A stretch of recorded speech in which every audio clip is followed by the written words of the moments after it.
Our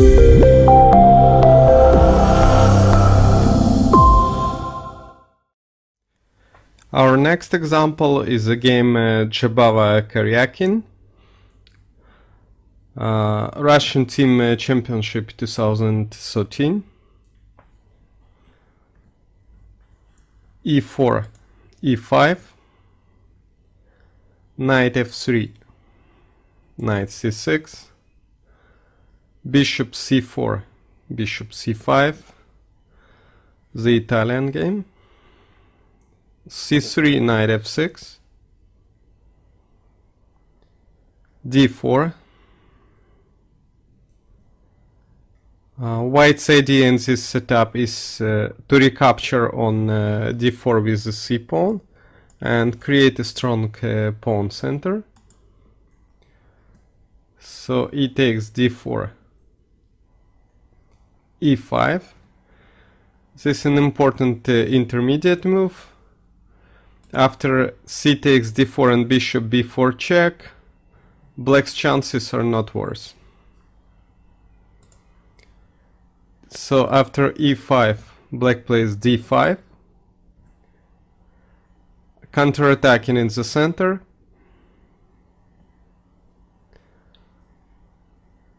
White basically has to move the bishop. In case of E takes F6, D takes C4, Black's chances are considered to be better. Bishop B5 is the most popular option in this position, but Jobava played Bishop E2, which is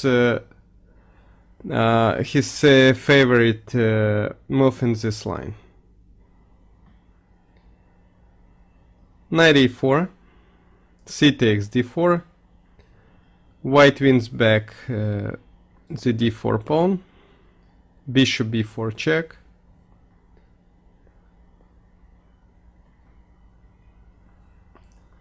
Before that game, Jobava faced Bishop B6 in the game Jobava-Kamsky, Amsterdam 2012.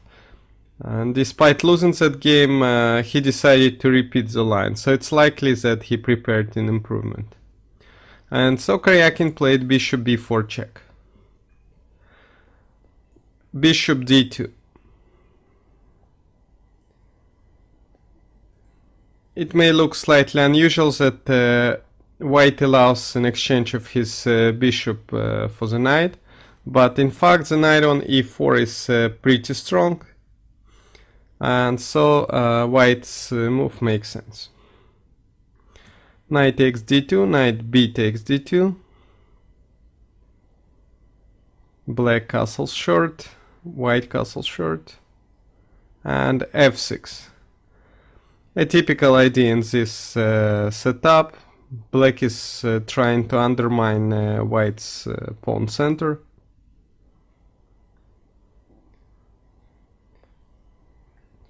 Rook C1. This move is an improvement upon Vallejo's play, with Jobava prepared at home. The rook is well placed on the C file. In the aforementioned game, White played A3. Vallejo, Ponomarev, Melilla, Spain 2011. So Rook C1 was Jobava's improvement. King H8. And this move seems to be a waste of time. Even though it might be useful in the long run, Black had more important things to do in this position.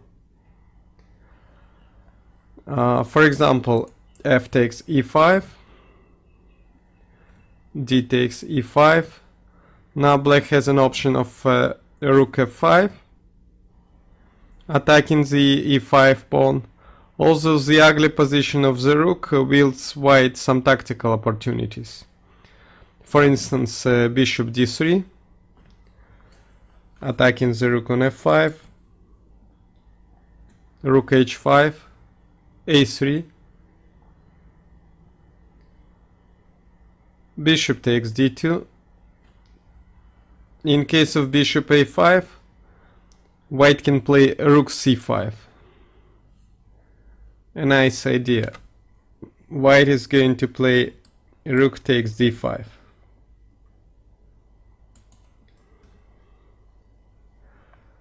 So bishop takes d2, queen takes d2, knight takes e5. In case of bishop g4, bishop e2 looks better for white.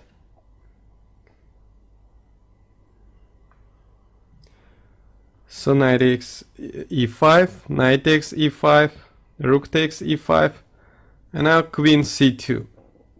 This move is a double attack on h7 and c7.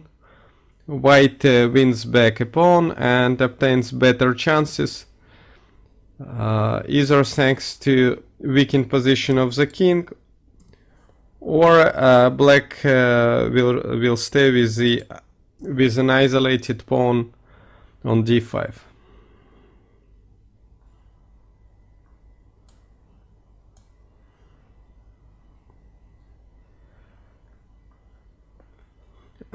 However, the move a6, which prevents bishop b5 idea, looks like an interesting way to deviate from the game.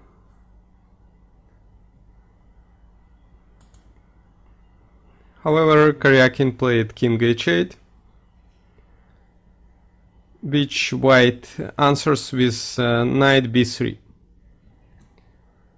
White is going to play a3.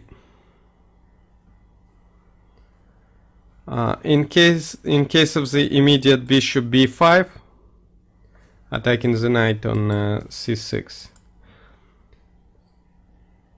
black could have played bishop d7, the simple defense. Or even f takes e5, d takes e5. If bishop takes c6, then e4 is strong, attacking the knight on f3. So d takes e5, and now bishop g4, a strong idea. And black obtained some counterplay on the king side. So knight b3, bishop g4. Black put some pressure on the white's pawn center. So a3. Now black cannot play bishop takes d2 anymore and has to retreat to e7.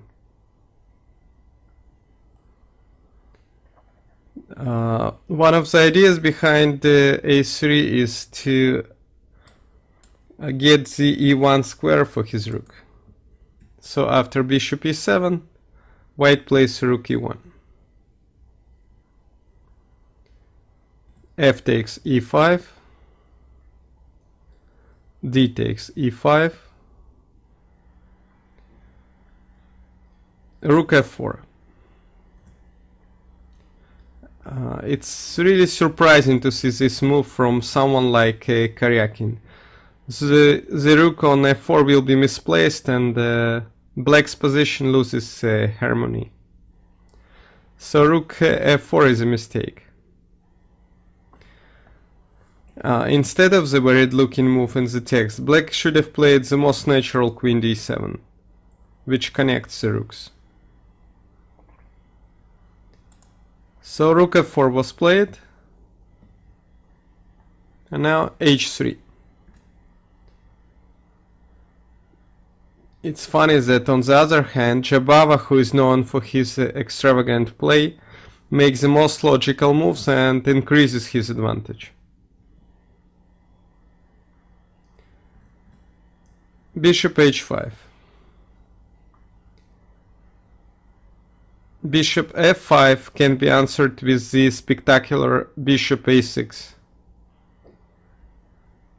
damaging black's pawn structure on the queen side.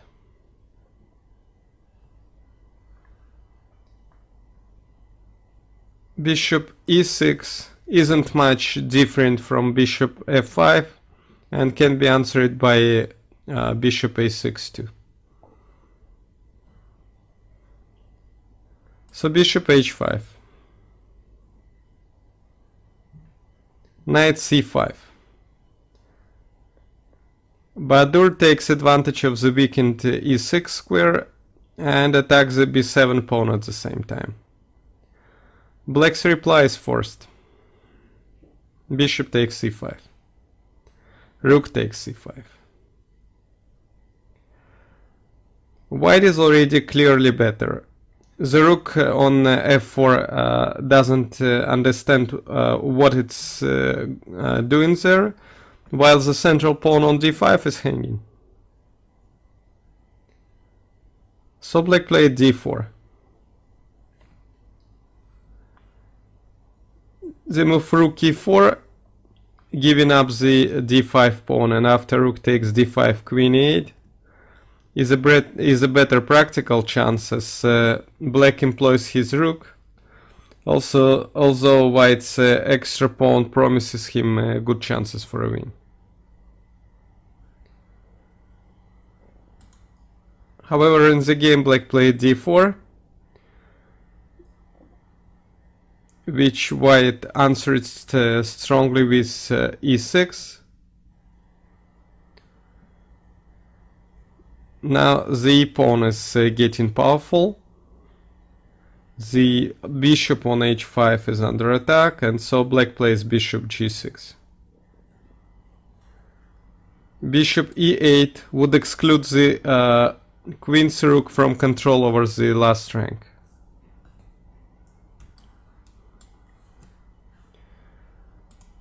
So bishop g6, black is preparing advance of the d-pawn, and so bishop d3.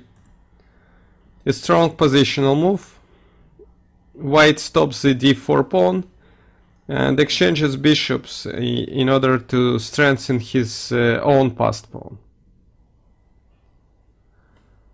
Probably Jobava rejected bishop a6 with the idea to destroy black's pawn structure on the queen side. In view of b takes a6, if black plays rook b8, it can be answered by bishop takes b7, rook takes b7, rook takes c6, queen e7, blocking the e-pawn. In case of rook takes b2, white can play queen c1 with a double attack on b2 and f4. So queen e7, queen d2, attacking the rook on f4.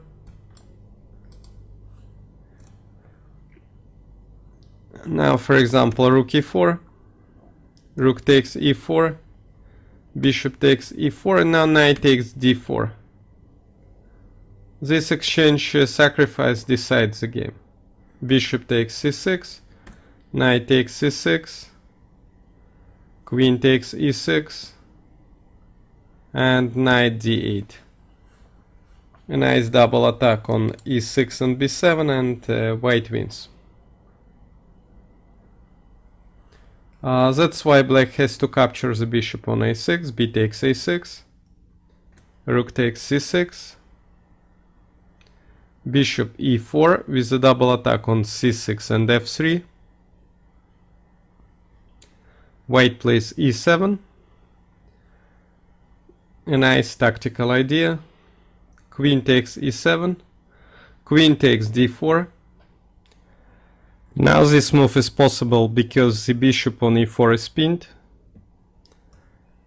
Bishop takes f3, rook takes e7, rook takes d4, g takes f3, and white obtains a clear advantage, but Probably white's move in the game is better. So bishop d3. Karyakin played queen f6. If he plays queen d6, then b4 is strong, protecting the rook on c5.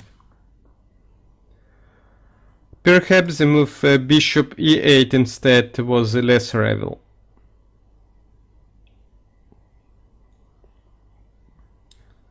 Trying to keep the light squared bishop.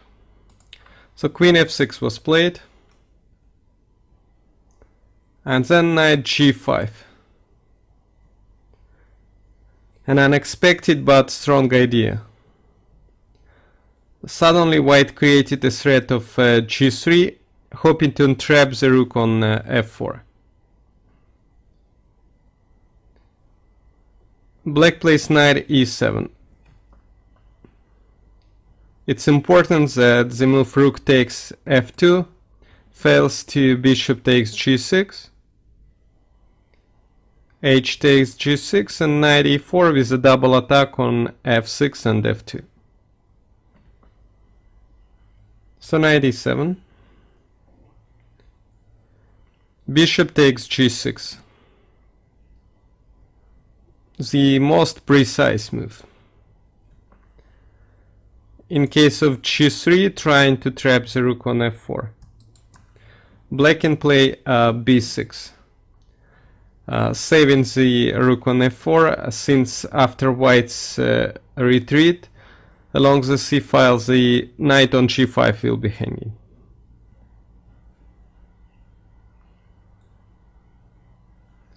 So bishop takes g6. Black recaptures with the pawn. H takes g6. And now knight e4. An interesting solution. White sacrifices his e-pawn in order to obtain the e-file. In particular, the e6 square.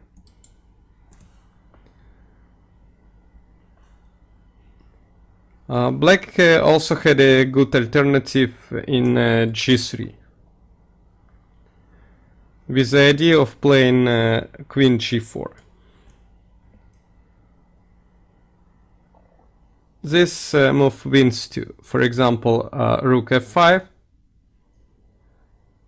Now still queen g4 despite hanging rook on c5.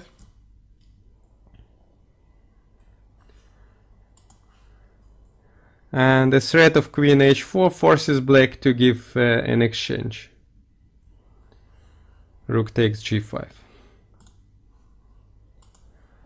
Which is winning for white, of course. Instead, if he takes the rook on c5, rook takes c5, then queen h4 check, king g8, queen h7 check, the king has to move to f8, now queen h8 check,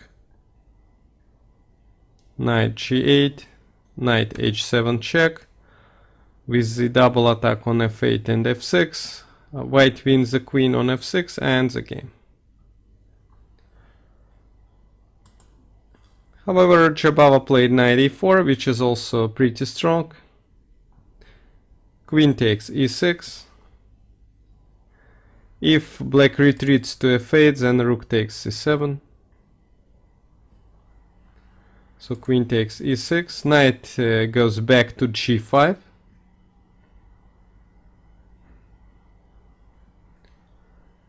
The queen retreats to f6. It has to be said that queen d6 doesn't save black. White plays rook c to e5, attacking the knight on a7. Queen f6, counter-attacking the knight on g5. If instead the knight retreats to g8, white plays rook e6 with a double attack on d6 and g6. Queen d7, rook takes g6, creating a threat of queen h5. So rook h4. And then knight e6 attacking the g7 pawn, and this position is hopeless for black. So we are going back to queen f6, g3. First of all, attacking the rook on f4, rook f5. In case of rook takes f2, white can simply take on e7. And due to a hanging position of the rook on f2, black cannot win the knight on g5. So rook f5, rook takes e7, queen takes g5, or rook takes g5, rook e8 check, rook takes, king h7, and queen b3. And black cannot stop queen g8. So queen takes g5, queen takes d4, threatening with mate in 1, queen h6, and rook takes c7. And white obtains a winning position.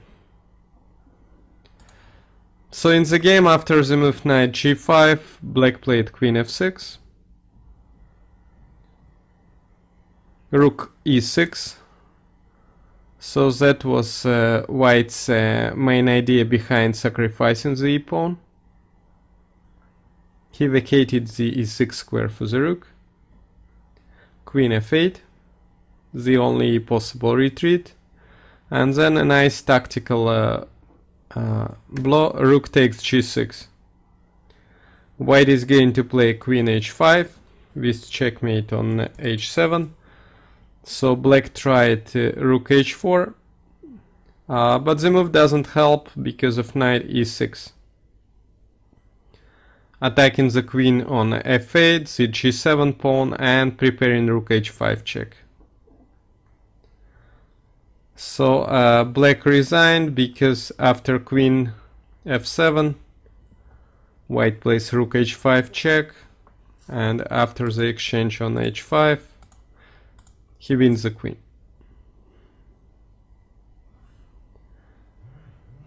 A fantastic win of Jobava, who exploited black's inaccuracies in a great style.